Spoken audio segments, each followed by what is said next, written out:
Hi there, Nick Powles, publisher of 1851franchise.com and CEO of 1851 Growth Club.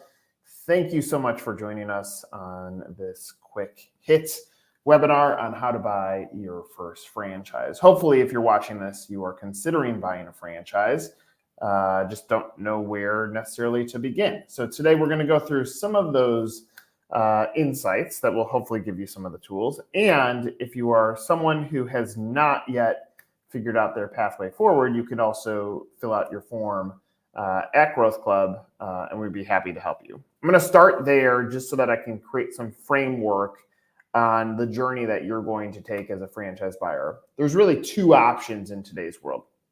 Option one is organic, meaning you know what franchise brands you want to talk with. So you proactively go to their website, you fill out a form, and now you engage with that franchisor in conversation. That's route one. Route two would be through a broker community, which Growth Club is an extension of that, where you will work with a broker or a consultant to help coach you through buying that opportunity. Very similarly to buying a home, many people choose to go the broker route because they want someone to help them throughout that process. Now, I've talked about this many times. If any of you have watched any of these conversations in the past, let me explain to you how the broker-consultant relationship works. Now, some of them we've heard them say this. They'll come out and say, "We help you for free." That is not a true statement. They are paid a quite large sum through a commission if you end up buying a franchise through their assistant. So let's say you've gone the broker consultant route. You say, "I want to buy a franchise." They say, "Let's go look at our inventory." Now here's the trick on this. Now the inventory that a broker is going to show you when buying your first franchise, they're going to show you the brands that are within their brokerage. Our viewpoint is, let's try to show you as many brands as possible, whether we represent them or not. It's up to us to give you a wider scope of ideas or concepts so that when you're landing on the brand that you best align with, we're setting you up for the greatest chance at success. So brokers are paid. They are paid typically off of the franchise fee. So let's say the franchise fee that you're going to pay to a franchisor is $50,000. Franchisor will then pay a portion of that fee to the broker in exchange for you coming through the door. Now, if we think about this, if you go organically to the brand, direct channel to the brand, all of those monies that you paid in that franchise fee actually goes back to the ZOR, which in turn goes towards supporting you in your journey to becoming a successful franchisee, versus if you go through a broker, a portion of that franchise fee has now deteriorated, and now whatever's left. Now, with Growth Club, very transparently, every brand pays us $15,000 in commission. So the franchise fee could be $1, it could be $1 million, it doesn't matter. Every brand pays the same. The reason we did that is so that our team is never leading the witness, meaning you come to the table, you say, "I want to own a senior care franchise. This is what I'm passionate about." Well, that's what we're going to guide you towards. We're not going to go buy a donut brand when you're hyper-focused on being successful as a senior care franchisee. So I want to start there. Organic, you can go directly to the website, or you can go through a broker organization, ours included, and you can work with someone, a coach, to help coach you through. But again, similar to a real estate agent, there will be an exchange of money at the end. And here, in that sense, the franchisor pays the broker, but it comes off of the franchise fee and the way that franchisors plan for that payment of process. Now, I don't think that's wrong, because there is a lot of work that goes into helping you make sure that you're buying the right franchise. I just want to make sure that everybody is transparent on how it works. Ours is 15. Some brokerages take 50, 100. The amount could go in any direction. I would encourage you, if you are going to use a consultant, say, let's cut the BS. Just tell me how much you're going to get commissioned on these brands. It will start the relationship off on the right foot. If you go the organic route, so you've said, and I'm going to go through the points that I think you should be thinking about, but you've gone the organic route and you go directly into a franchisor's website, it typically goes like this. You say, I'm just going to use a burger brand. I love the burgers. I always wanted to own my own burger business or my own restaurant. You go on Google, you either search for that name of that brand, or you search for the name of the brand plus the word franchise. You either land on their consumer site, click a franchise tab, go into their franchise site, or you go directly into their franchise website. Now, when you're on this website, you're going to see a little bit of information. I'm going to tell you what the most successful franchisees look for on there, but you're on this website and now you fill out this form. When you fill out that form, put myself in the shoes of someone that is trying to coach you into the right opportunity. They get your name, they hustle back, they say, when can we schedule a call? And now you're into their funnel. So understand, when you fill this form out, they want to talk with you because obviously there's a salesperson that wants to help coach you into buying their franchise. What is important to note is two things. One, it costs you nothing to fill out these forms. So if it were me looking at buying a franchise, I'm going to look at as many opportunities as humanly possible and talk with as many people as possible so I can start narrowing down what aligns to this magic thing that successful franchisees say. And it's only two things: the business model and the culture.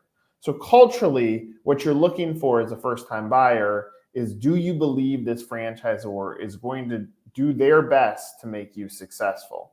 Now, it's not an absolute guarantee that you buy a franchise and you're going to have success. So you're looking for some intangibles: the coaching, the leadership, how they make you feel when you made the phone call. Do you feel like you're being sold, or are you being coached? Like, think through all of these things that align with you. I use this statement quite often, but the most important things or tools that you can use as a franchise buyer are your head, your heart, and your gut. So your head: am I ready to do this? Do I trust that I have the right energy to put into this to be successful as a franchise owner? And so obviously with a mission to build wealth for my family. My heart: do I really care about this business? Can I get behind it? Can I get excited about it? Can I take that excitement and can I put it over to my staff? And then my gut, which the gut comes back to, do I feel like these people are the right people for me? Is the right organization? Does the culture feel strong? So those are the three most important tools. On the business structure, typically the successful franchisees say this is how they go about judging whether that franchise makes sense for them. What are the costs to get in and how much can I make? That has to be sound.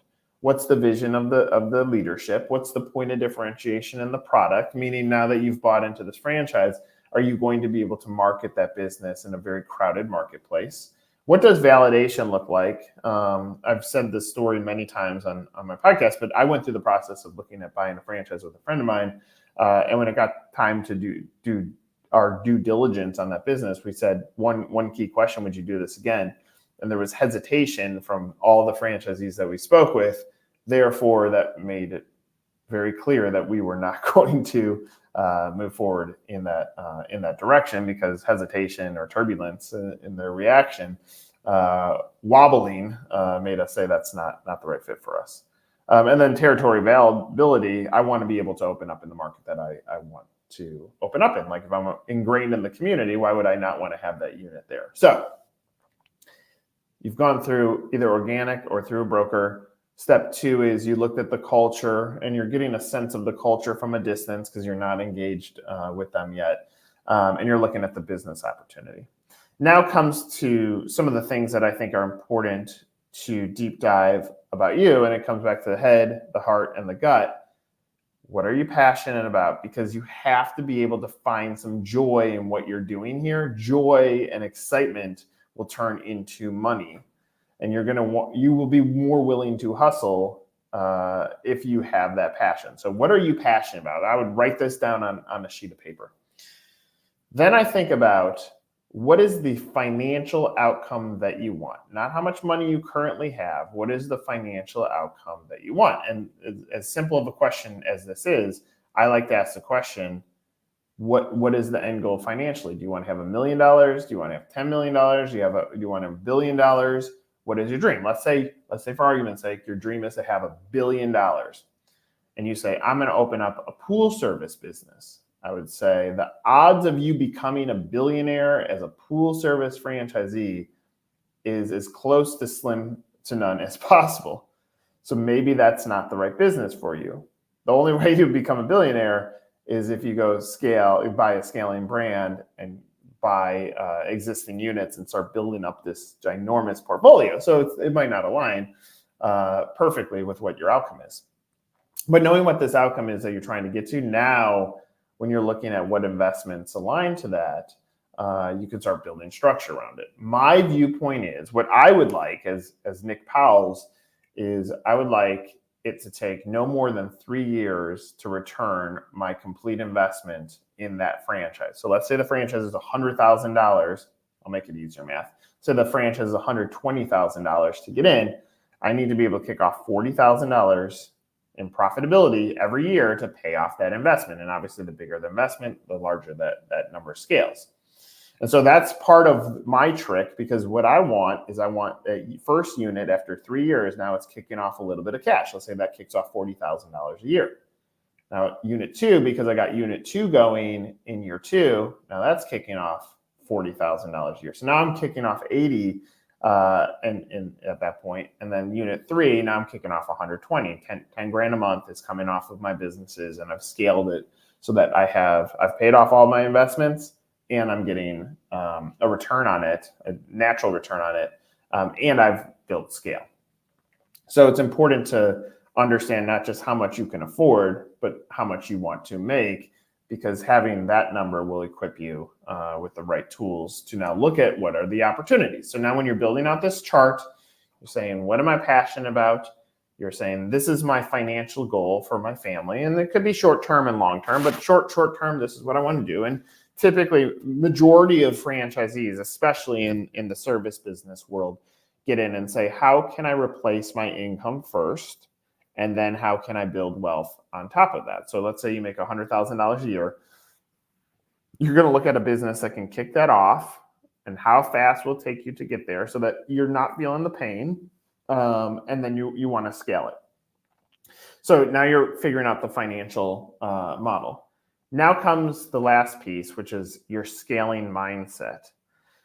This is a big one, because you can certainly find happiness in buying a single unit. You don't have to buy multiple units to find happiness, but typically, in order to build wealth in franchising, you have to get to having multiple units. So you need to have that scale mindset of being willing to constantly reinvest into this machine to make it look and work the way that you want it to look and work. So that gives you a good baseline about the process. Obviously, anybody that's watching live, if you have questions, you can pop it in any of the chats wherever you're watching this. But that'll give you a good baseline. Let me recap. One, the way that you're going to enter the franchise funnel, you're either going to go in organically, or you're going to use a consultant, a coach, a broker. There's many names for them. If you go the route of working with a broker, say I want and expect transparency. So I want you along this ride. If brand X is going to pay you 40 and brand Y is going to pay you 10, I just want you to be honest with me. I'll make the decision at the end, but just be honest with me. I think that will help guide you in a very productive fashion. When you're doing your due diligence, you're looking at two main things. It's the business model and the culture. On the culture side, you're trusting your heart and your head and your gut.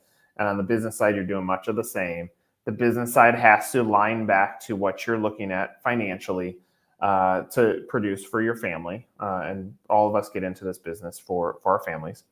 And so you're creating this chart so that when you're now performing your due diligence and making the decision to buy a franchise, you've put all the pieces in play. From a process standpoint, things that you're going to go through, and again, like I put myself in the shoes of the person that's trying to coach you on the other side of that phone, whether it's an organic process or it's through a broker, showed real communication. They're vetting you just as much as you're vetting them. This is not just like going up to the counter and buying a hot dog. This is really figuring out, like, could I actually buy a business that makes the hot dogs? So there's a lot of vetting that's going to go in through that process. So make sure you're communicating properly and with speed and urgency, like you would expect someone to do to you. So treat them the exact same way that you want them to treat you, with kindness and speed and communicating. You're going to eventually, if you've been qualified properly, you have the right funds, and you can open in the market that you want to open into, you're going to get this big document called the FDD.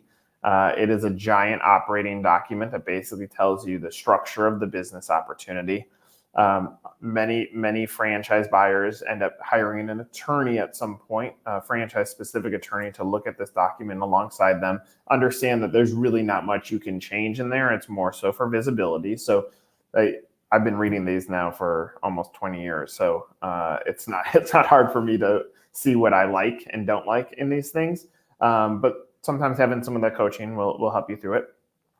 And most brands, you're going to get up to discovery day, where it's that last gut check. Do you align? Do you pass the beer test? Do they pass the beer test to make sure that that brand is aligned with you?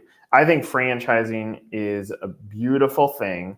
It doesn't come without risk. It's not guaranteed. You can read all the nightmares of people that thought it was a guaranteed pathway to winning and making money. It just doesn't work that way. And so for you, if you're thinking about buying a franchise, again, you can certainly reach out to us. You can find me on LinkedIn, or obviously fill out the form on the Growth Club website. But you can use us or not use us. Either way, you can even use our inventory. You can go look at any brands that are on Growth Club by clicking brands on the website. The reason I did this week, the last thing I'll end with, is there's a franchise expo in New York this weekend that hopefully we're going to get in front of as many buyers as humanly possible, and coach them on what they should be looking for when they're walking the floor. Whether they engage us or not, we want to give some of that coaching and consultancy. An expo used to be a place where obviously you could see all these different types of brands that exist. Now you can use the web. 1851franchise.com is another great resource for finding brands. Some of them are clients, many of them are not. But again, like I go back to the beginning stages here. You're at this point, you're thinking about buying a franchise, align your passions with the financial outcomes. That's a really strong starting point. And then trust the head, the gut, and the heart as you go through this process, and it's going to tell you a lot about it. If you want another tool without engaging or having conversation, if you go on 1851's website now, you can use our free university, How to Buy a Franchise Masterclass, where I give you more videos on what is the FDD, what are you going to find throughout it, and then there's also a workbook attached to it that you can use, free workbook and free masterclass, so that you have another tool when you're going through the process of becoming a franchisee. If you use us, great. If you don't, still let us know. We'd love to feature you if you go through the process of buying a franchise. It is quite exciting to do so. And what a better year to do it than 2024. We're in an election year. There's a little bit of turbulence. That's when you buy in, because you're not buying in for 2024. You're buying in for the future. So that's that. That's the how to buy a your first franchise. Quick webinar. Hopefully you got some value out of this. I'm Nick Powles signing off. Thanks for watching.